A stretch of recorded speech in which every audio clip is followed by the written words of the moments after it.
Hello everybody, welcome back to Elite Dangerous. Just cruising over my little Earth-like world here. I've had my eye on this system quite a while. It's out here at the Guardian sites. I just think it'd be cool to colonize the system and get a high population up near the Guardian sites. And I was finally able to finish my Tier 3, which was a beast, especially to do 90% by yourself. I did have some help from my good friend Lethal Bob. But yeah, it should come online next week. And I got the taco stand and bar also in orbit around the Earth-like world. So you can come have some tacos, burritos, have a drink. And I got my satellite up so I'll be able to put my tourist settlement down, because you cannot have a tourist settlement unless you have a satellite. And we got us a little tourist settlement here on top of a mountain on one of the planets with atmospheres. It's a pretty cool little spot. It's a little dead in here. I have millions of people in this system. No, I chose this system here because I wanted to be out near the Guardian sites. You can see it's in the general area. There's the popular one for the modules over there. And it's a good ways from the bubble. So it was a little task bringing that stuff out on a fleet carrier.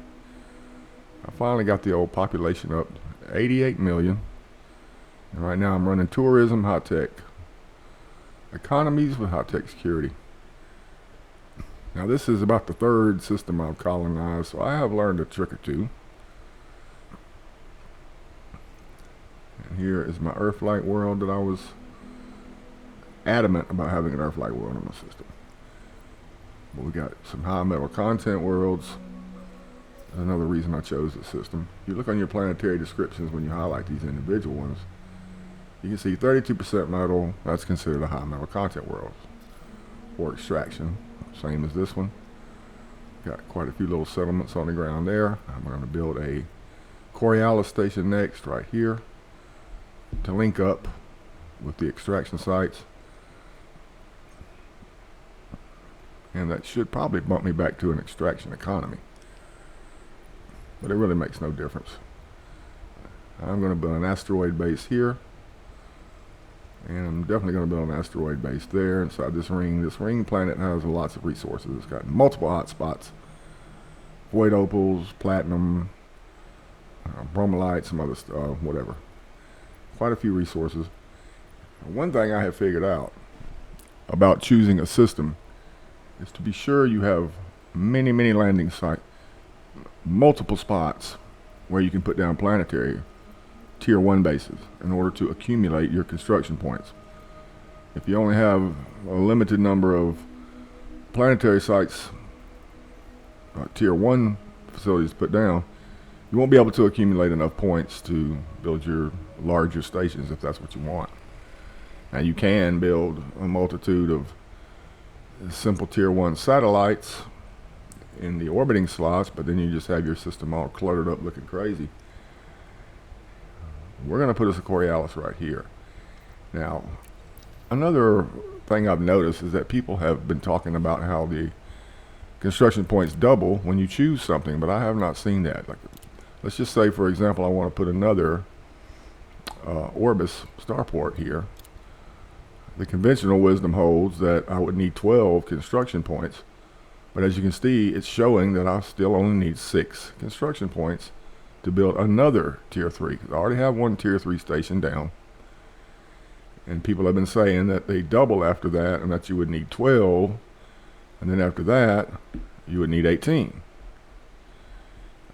It doesn't appear that way to me. Just like with the asteroid base I want to put down, you can see it only takes 3 construction points.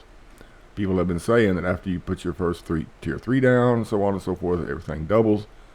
That would mean I need 6 construction points to build this this Coriolis.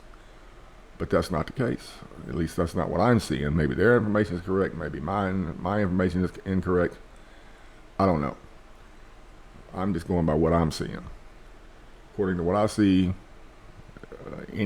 another starport would still only cost me 6 construction points for the Tier 3 and 3 for the Coriolis, the Tier 2.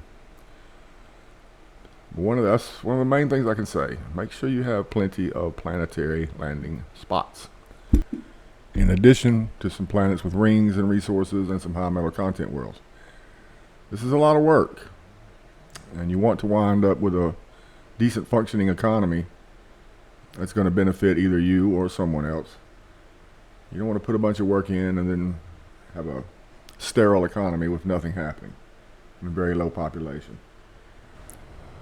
Well, that's it for this one, fellas. Hope this has been informative and helpful. And we'll see you guys in the next one. And thanks for watching.